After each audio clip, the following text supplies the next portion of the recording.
Thank you. Mr. Cookton, could I invite you to address a question to Mr. Assange? Thank you. Thank you very much. Thank you very much, Mr. Assange, for all the answers to many of our questions. I am, like many of my colleagues here, very happy to see you here and knowing you out of prison. You were imprisoned, you said rightly, for doing your job, a job that we all here expect you to do, namely being a journalist. You investigated and you published your findings. But it is shocking to me and to many of us to see how long the arm of US justice is that can get a grip on you even here in Europe. And of course this raises questions that we will address tomorrow in Mrs. Eva Stottir's excellent report. But can I ask you a personal question? Were you aware before all this, were you aware of how little your basic rights as a citizen but also as a journalist were protected in Europe? And what, if I may add another question, what do you think will be the effect on journalism as a whole from your case? Thank you.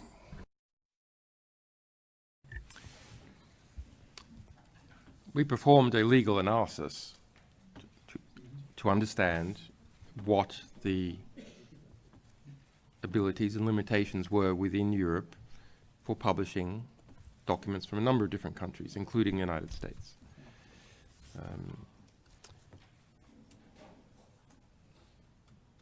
We understood that, in theory, Article 10 should protect journalists in Europe. Similarly, looking at the US First Amendment to its constitution, that no publisher had ever been prosecuted for publishing classified information from the United States, either domestically or internationally.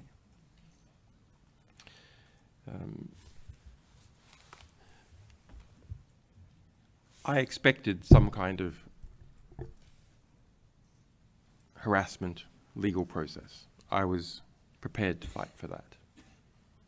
I believe the value of these publications was such that it's okay to have that fight, and that we would prevail because we had understood what was legally possible.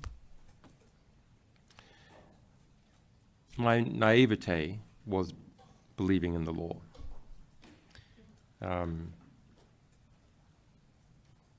When push comes to shove, laws are just pieces of paper, and they can be reinterpreted for political expediency.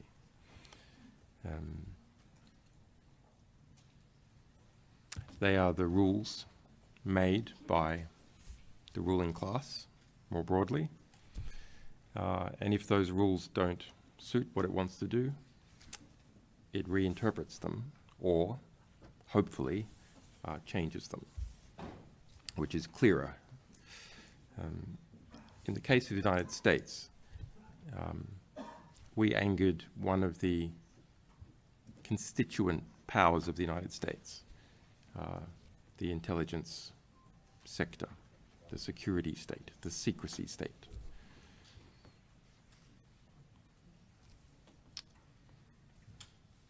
It was powerful enough to push for a reinterpretation of the US Constitution. The US First Amendment seems pretty black and white to me. It's very short. It says the Congress shall make no law restricting speech or the press.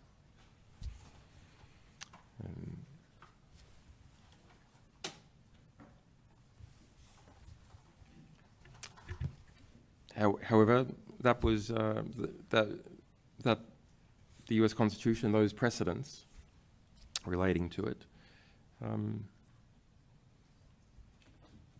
were just reinterpreted away. And yes, perhaps ultimately, if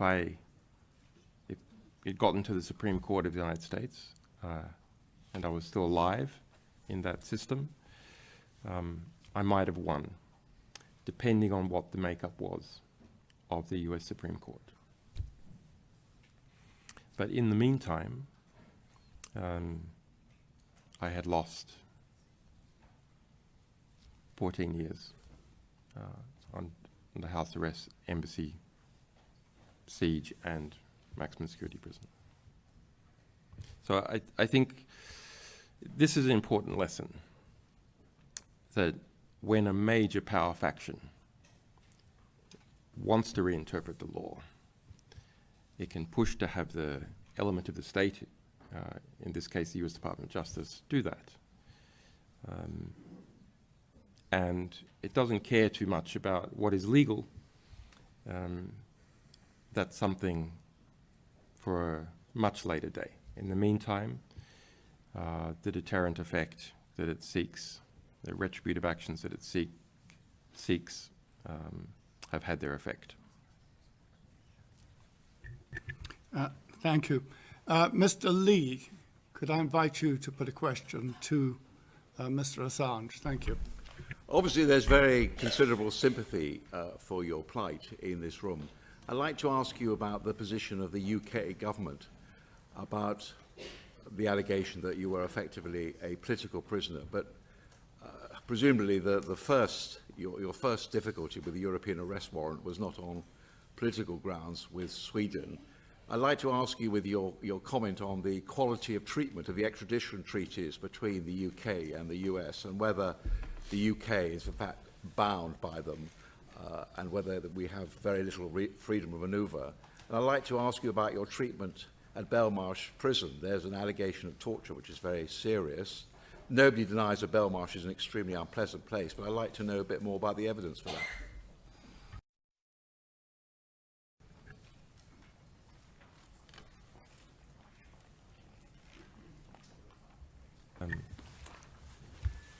The US-UK extradition treaty is one-sided. 9 times more people are extradited to the United States from the UK than the other way around. The protections for US citizens being extradited to the UK are stronger.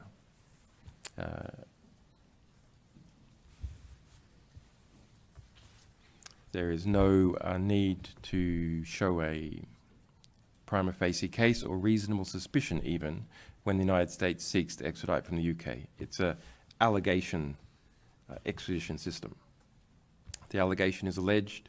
You do not even have a chance to argue that it is not true. All the arguments are based simply upon, is it the right person? Does it breach human rights? That's it.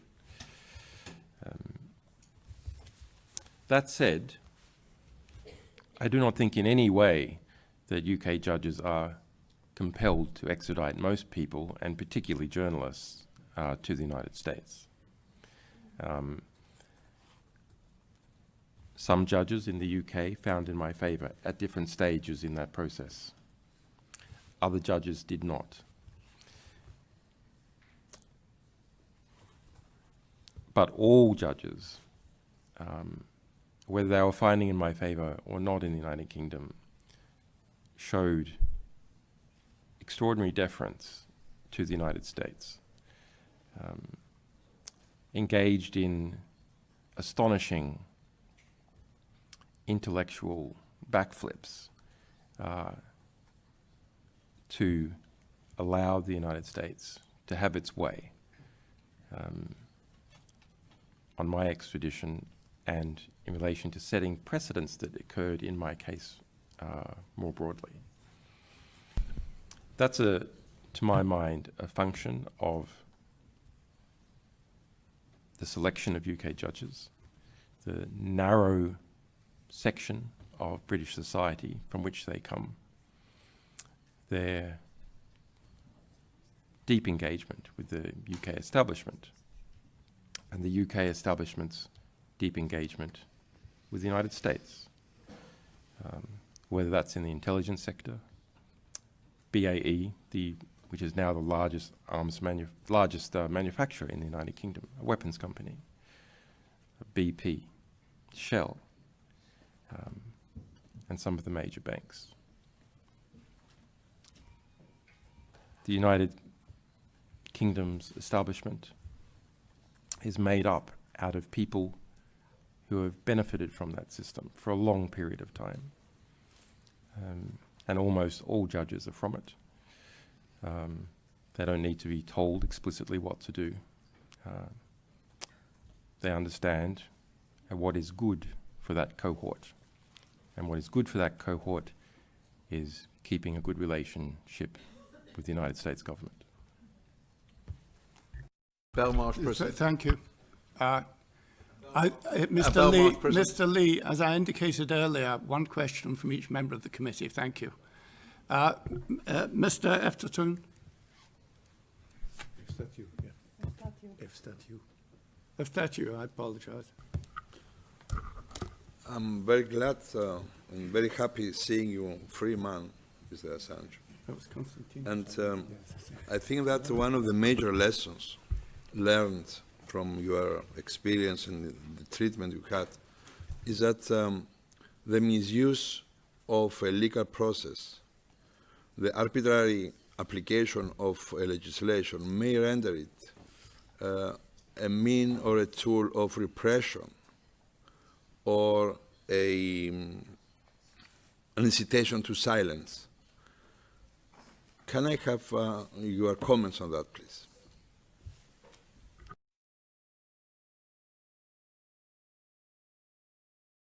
I didn't quite hear you. Can you please repeat the question? And raise your hand. I can't see you.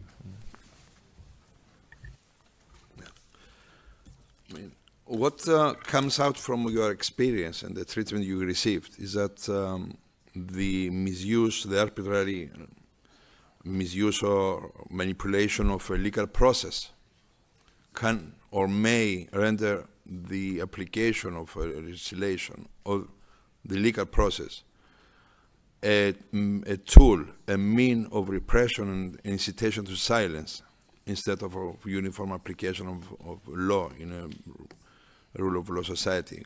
Can I have your comments on that?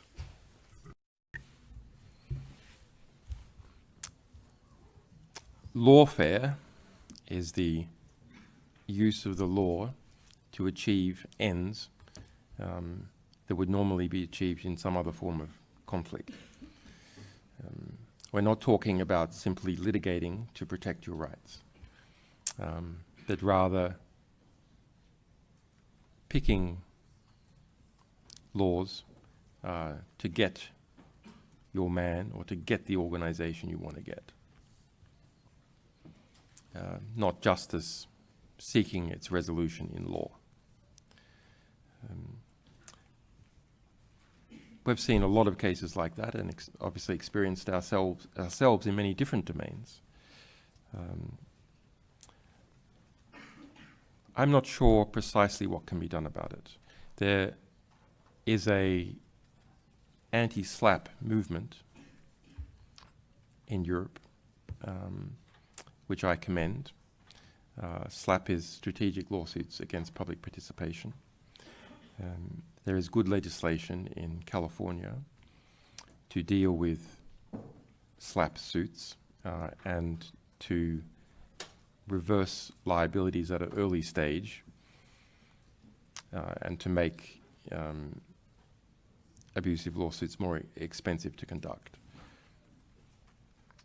But I think we should understand a bigger picture, which is that whenever we make a law, we create a tool that self-interested bureaucrats, companies, and the worst elements of the security state will use and will expand the interpretation in order to achieve control over others. And that's why law reforms are constantly needed, because laws are abused and expanded. And so it needs a constant vigilance, but also great care in making laws in the first place, because they will be seized upon and abused. Thank you. Mr. Bosic, could I invite you to address a question to Mr. Assange? Thank you. Thank you, Chair. Mr. Assange, your appearance here is very important for the case you are symbolizing, but it is also very important for the Council of Europe to show itself as the independent institution and institution that promotes really human rights and the cause you represent. I wonder how do you assess support you got from the newspapers, journalists, associations, journalist associations, and how does that what's the message about the freedom of press in your case? The support from other publications, journalist unions, freedom of expression organizations was different at different stages.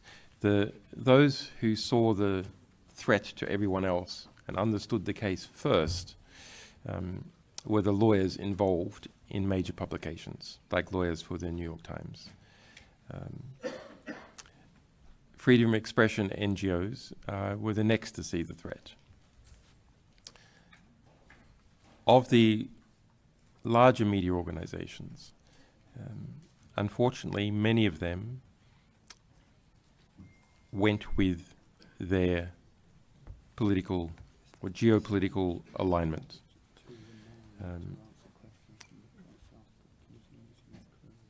So it was easy to gain support from media organizations in neutral states, and obviously states hostile to the United States. Allies of the United States took longer. Media organizations within the United States, the journalists there, not the lawyers, but the journalists, took longer still.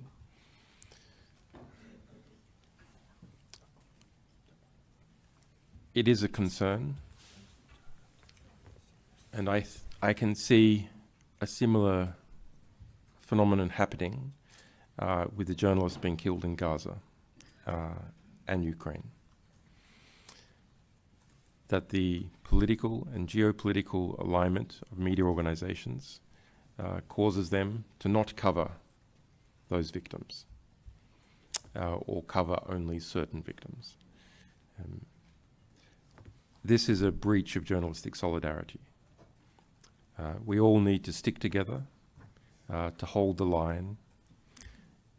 A journalist censored anywhere spreads censorship, which can then affect us all.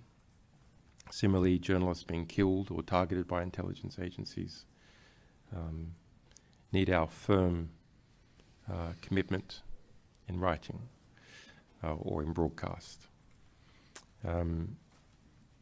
Sometimes there's a debate about whether someone is a journalist or an activist. I understand that debate. I've tried in my work to be rigorously accurate. I believe accuracy is everything. Primary sources are everything. But there is one area where I am an activist and all journalists must be an activist. Journalists must be activists for the truth.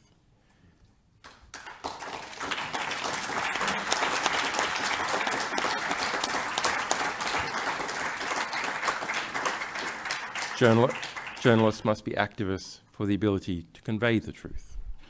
And that means standing up for each other and making no apologies about it. Thank you. Now, could I invite any other member of the Parliamentary Assembly who is not a member of the committee to indicate if they wish to ask a question? And I can see two hands in the air. Could I invite you, first of all, to give your name and then to ask your question of Mr. Assange? Thank you. Thank you, Chair. My name is Andy Cristea. I'm a Romanian MP, and I'm also the General Rapporteur for Science and Technology of this House. I'm also the Rapporteur on the so-called metaverse. And Mr. Assange, I would like to ask you, how do you see these new technologies connected to what you have presented so far? Thank you.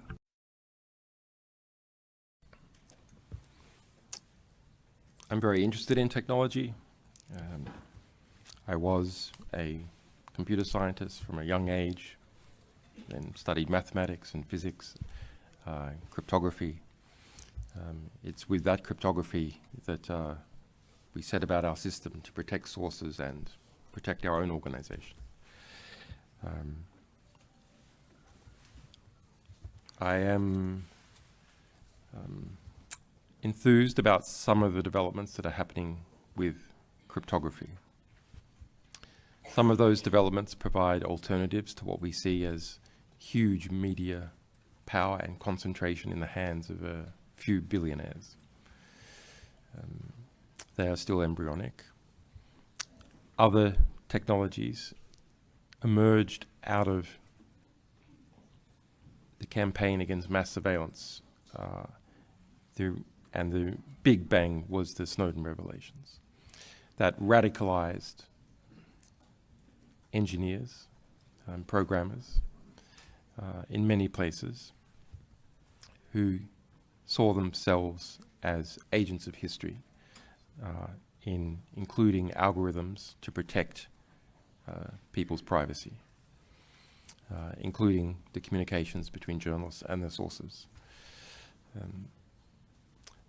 On the other hand, as I emerge from prison, I see that artificial intelligence is being used to create mass assassinations, where before there was a difference between assassination and warfare. Now the two are conjoined, where many, perhaps the majority of targets in Gaza are bombed as a result of artificial intelligence targeting. The connection between artificial intelligence and surveillance is important. Artificial intelligence needs information to come up with targets or ideas or propaganda.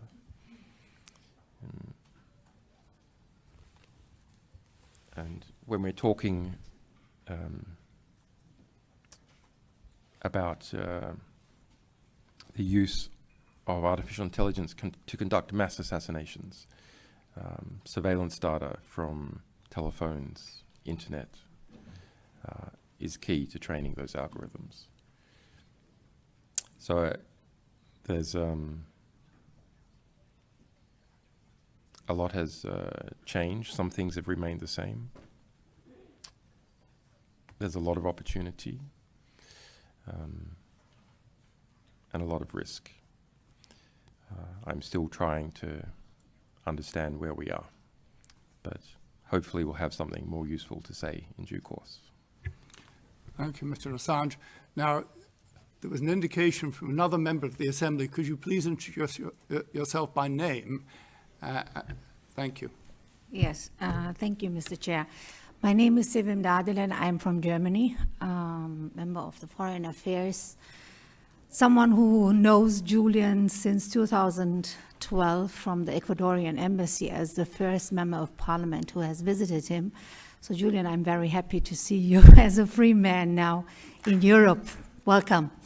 And I was just going to ask you about the war crimes. The US war crimes that you published are still unpunished, still till today.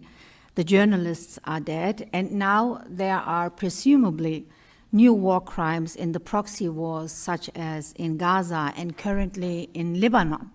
So my questions are, how would you advise a journalist to deal with this current situation, first? And the second is, what do you think is the role of parliamentarians in this regard? Thank you. Mr. Assange.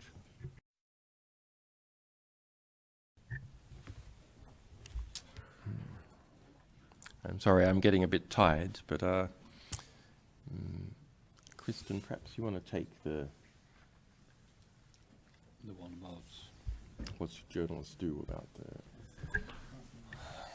Well, what can be done when we have horrible stories about targeted killings, where we now have evidence of that in the wars? It is the reality of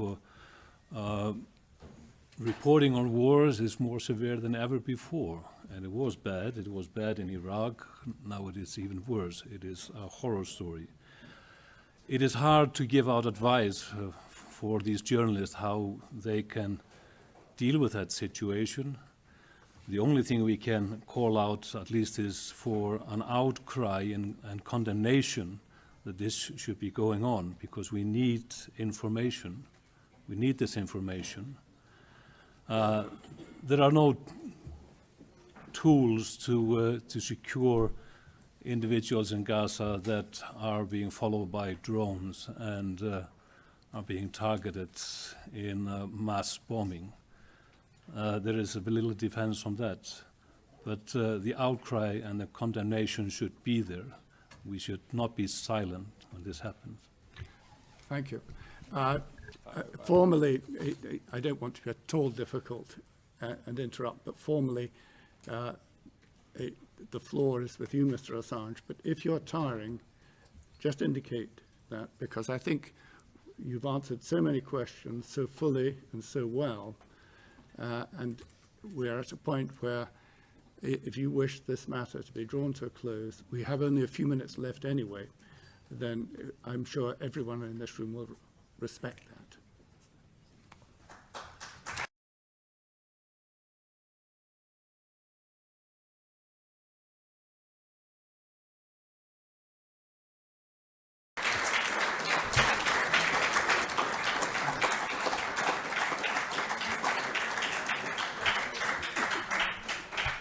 Mr. Assange would like to say some final words, and I hope you'll bear with him. Thank you. Just a few final words.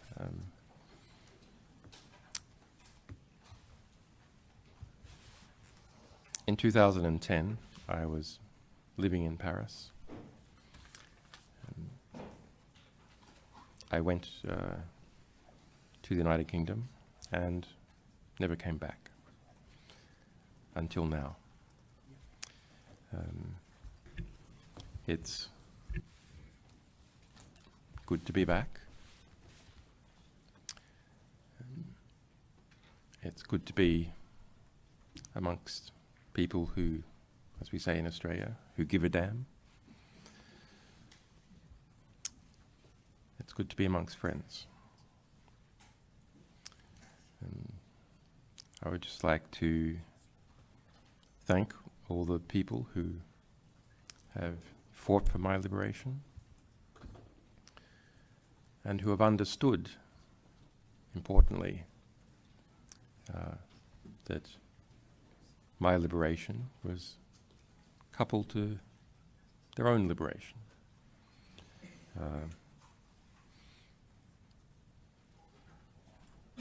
That the basic fundamental liberties which sustain us all have to be fought for, and that when one of us falls through the cracks, soon enough those cracks will widen and take the rest of us down. So thank you for your thought, your courage in this and other settings, and keep up the fight. Thank you, Mr. Assange.